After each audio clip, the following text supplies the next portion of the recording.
Half-Life Legacy just dropped as a completely free remaster on Steam, and it has the entire Half-Life community going insane for one reason. People think this might actually be the first real move toward Half-Life 3. Yeah, that sounds dramatic, but look at what Valve actually did here. They didn't just throw the old game on Steam with a classic label and walk away. Half-Life Legacy is a full, curated, modern package of one of the most important PC shooters ever made, updated and tuned for 2025 players, and it's completely free for anyone on Steam. This instantly raises a massive question. Why would Valve put in this much effort for a game this old right now? Because Legacy isn't just nostalgia bait, it feels like a statement. First, what exactly is Half-Life Legacy? This is a free standalone remaster-style release on Steam that takes the original Half-Life experience and polishes it for modern hardware. You're getting cleaned-up visuals while still keeping that classic late 90s atmosphere, modern controller support that actually feels usable, not an afterthought. Steam achievements baked in, so there's finally a reason to 100% this thing properly. Bug fixes and quality-of-life tweaks that smooth out a lot of the old jank. The goal isn't to turn Half-Life into some flashy remake.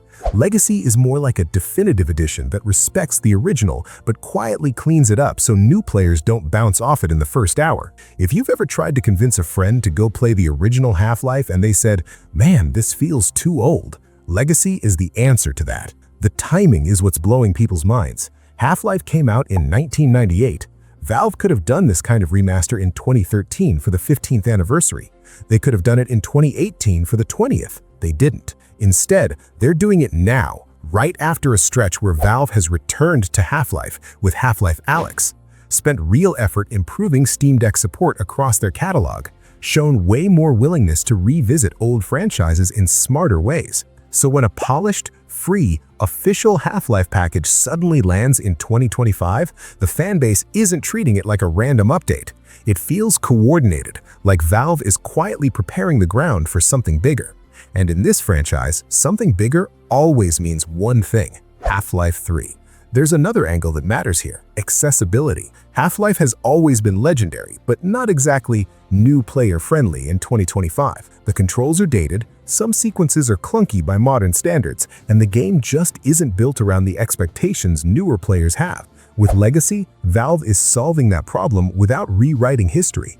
Controller players can finally jump in without fighting ancient input setups. Achievement hunters have a progression path that makes the game feel alive again. New players get a clean, curated entry point into the Half-Life universe. Longtime fans get a reason to revisit Black Mesa with modern comforts. That's huge if you're thinking long-term franchise health. If Valve ever wants to drop a major new Half-Life game, they need more than just the old-school fans who have been waiting since 2004.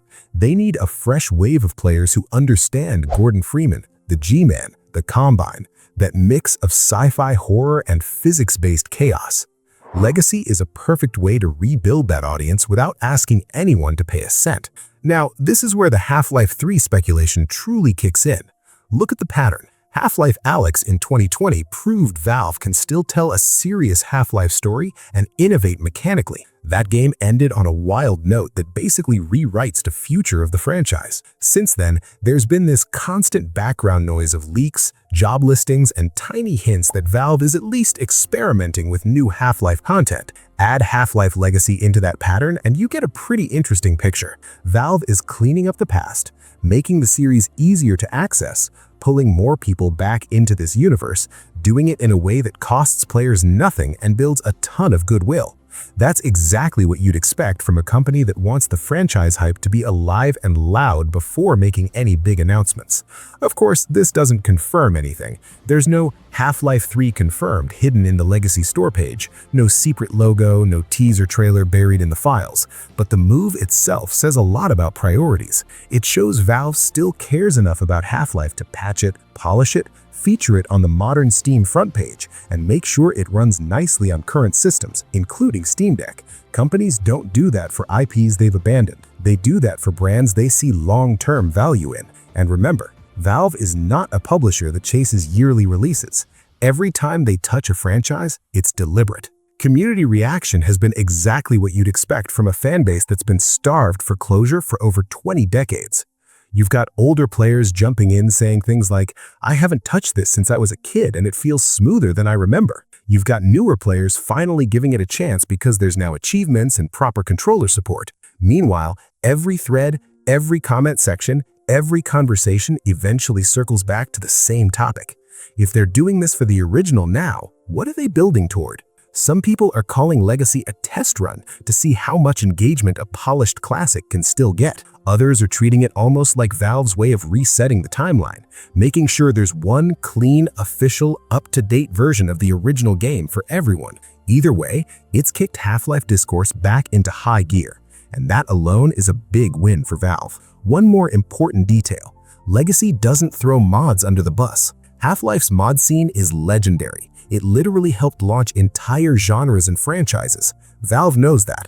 The fact that they've enhanced the game while keeping the feel and structure intact is a big sign they're not trying to overwrite that history.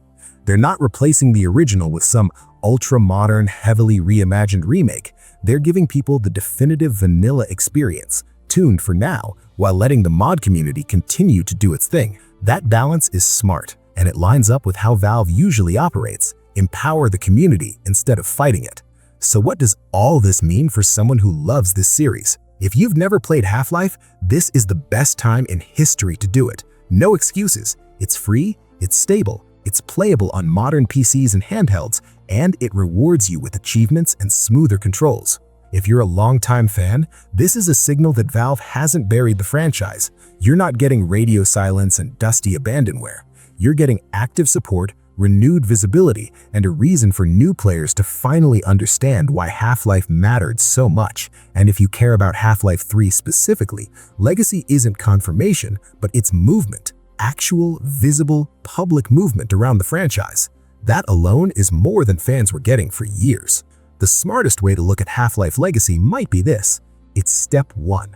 A cleaned-up entry point, a fresh wave of attention, a modern, frictionless way for millions of players to jump into Gordon Freeman's first story for the very first time. If Valve is building something bigger, this is exactly how you'd prepare the audience for it.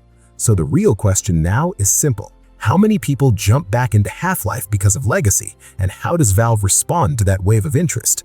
Because if the numbers are strong, if Steam charts light up again with a 1998 shooter dominating in 2025, that sends a very clear message internally at Valve. The world is still ready for this franchise. And if there's one thing the Half-Life series has proven over and over again, it's that when Valve finally moves, it doesn't move small.